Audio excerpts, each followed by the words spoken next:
Think your lunch is safe? Think again. We're exposing the creepy ingredients legally hidden in your everyday food. Yep, the stuff you eat without even knowing what's crawling in it. Let's get right into it. Number 7, suck the snake venom. You've seen it in 1,000 old westerns.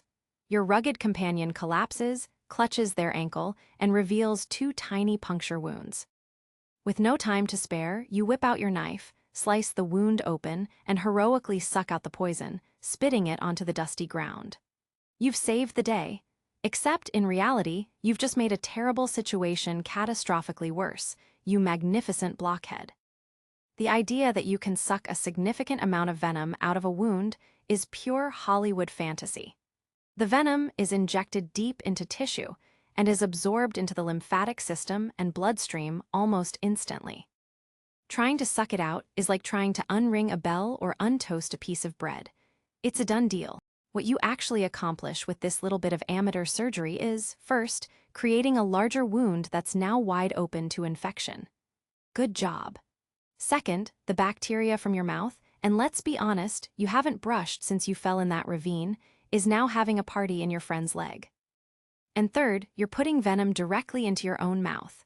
Any tiny cuts or sores on your gums or lips, and congratulations, now you're both envenomated. The real protocol is to keep the victim calm and still, keep the bite area below the heart if possible, and get professional medical help immediately. Your mouth is not a registered medical device, so instead of playing hero, you've just invented a fun new way to poison yourself while giving your friend a bonus infection. A true 2-for-1 spec. Number 6, drink from a cactus. Ah, the desert. You're lost, your canteen is a dusty memory, and your tongue feels like a wad of sandpaper. But then you see it, shimmering in the heat haze. A majestic saguaro cactus, nature's big, spiky water tower. You hack it open, expecting a refreshing gush of life-saving water, just like in the cartoons. You take a big gulp and immediately regret every decision that led you to this moment. The liquid inside most cacti isn't the pure, crisp water your dehydrated brain is dreaming of. It's a thick, viscous fluid filled with acids and alkaloids, which are the plant's chemical defense system. It's not a secret beverage meant for you. It's a chemical weapon meant to stop things from eating it. Drinking this acrid goo will, in most cases, make you violently ill. Your body will react to the toxins by trying to expel them as quickly as possible, leading to vomiting and diarrhea. And what do vomiting and diarrhea cause? You guessed it, more dehydration. You've essentially traded simple thirst for a much faster, more unpleasant, and frankly, more embarrassing form of dehydration. Only a few specific types of cacti, like the fishhook barrel cactus, have fluid that's remotely drinkable, and even then, it's a risky game if you don't know exactly what you're doing. So as you're doubling over in pain, the cactus is basically sitting there, metaphorically speaking, with its spiny arms crossed, thinking, that's what you get. You haven't found an oasis, you've just licked nature's do not touch. Number 5, play dead for all bears. Picture this. You're on a lovely hike, enjoying the bird song and the scent of pine, when you round a corner and come face to face with an 800-pound furry landlord who is not happy to see you. Your brain frantically scrolls through its fuzzy, pop culture-infused survival files and lands on one clear instruction: play dead. So you drop to the ground, curl into a ball, and hope for the best. This might be a genius move, or you might have just volunteered to be the main course. It all depends on what kind of bear is currently sniffing your backpack for granola bars.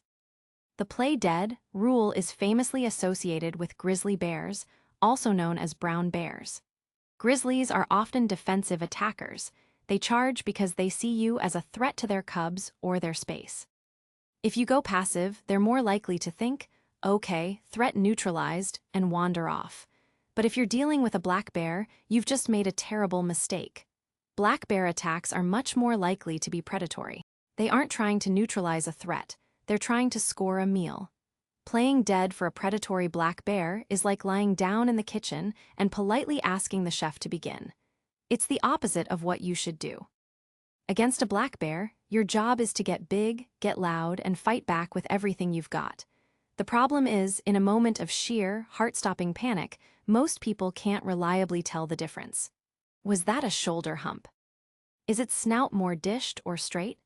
These are not questions your brain can process when it's busy screaming. Misidentifying the bear and using the wrong strategy is a coin flip with some pretty high stakes. So yeah, hope you packed your bear identification. Number 4, a little drink to warm up. It's a classic image, right? A Saint Bernard bounding through the snow, a little barrel of brandy strapped to its neck, ready to revive a stranded mountaineer. Or maybe you're just stuck in a car during a snowstorm, and you think a little sip from that flask will chase away the chill. It makes sense. You take a drink, and a pleasant, warm feeling spreads through your chest and limbs. See?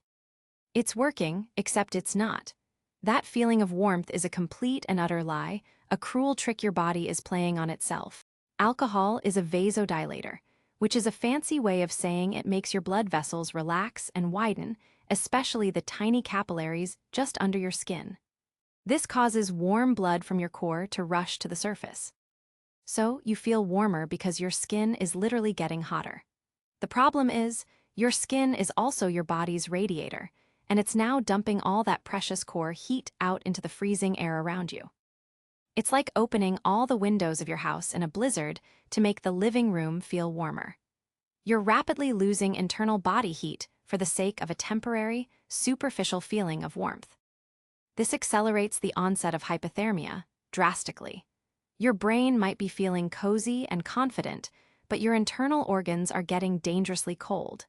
That warm, fuzzy feeling is your body's emergency heating system cheerfully throwing all its furniture into the fireplace. It feels great, right up until you run out of furniture. Number 3, punch a shark in the nose. You're having a lovely swim minding your own business when you see the iconic dorsal fin cutting through the water. Your brain, which has been helpfully supplied with decades of B-movie logic, offers a single, heroic piece of advice. Punch it square on the nose. It's the ultimate power move, the one-hit wonder that will send the apex predator running for the hills, or, swimming for the deeper parts of the ocean. It's a great plan, except for a few tiny, inconvenient details. First, have you ever tried to punch something accurately underwater? It's like throwing a frisbee in a tornado. The water resistance slows your punch down to a gentle, almost apologetic push. Second, the shark is not a stationary punching bag. It's a sleek, powerful animal moving with speed and agility you can only dream of. But the biggest flaw in this master plan is the location of the target. The shark's nose is positioned directly on top of its mouth. Its very, very toothy mouth. So, your mission, should you choose to accept it, is to land a high-precision strike on a small, moving target with noodle arm force, all while being inches away from several rows of razor-sharp daggers. A much better, and far more recommended, strategy is to go for the eyes or the gills. These areas are far more sensitive and vulnerable. A solid jab to the gills or a poke in the eye is a much clearer, "I am not worth the effort" message than a weak boop on the nose that puts your hand right next to the shredder. Trying to punch a shark's nose is less a survival tactic and more a high-risk game of guess where my fingers will go. Number 2, build a fire in a cave. You've outrun the storm, escaped the elements, and found the perfect shelter, a dark, mysterious cave. It's cold and damp, so your first instinct, honed by millions of years of evolution, is to make fire. You gather your wood, strike a spark, and soon a cheerful blaze is cracking away, pushing back the darkness. You feel like a genius. You're warm, you're safe, you can see what's crawling on the walls.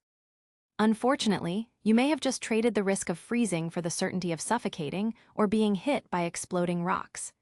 Yes, exploding rocks. Many caves, especially those near water sources, are formed from porous rock that has trapped moisture inside for centuries.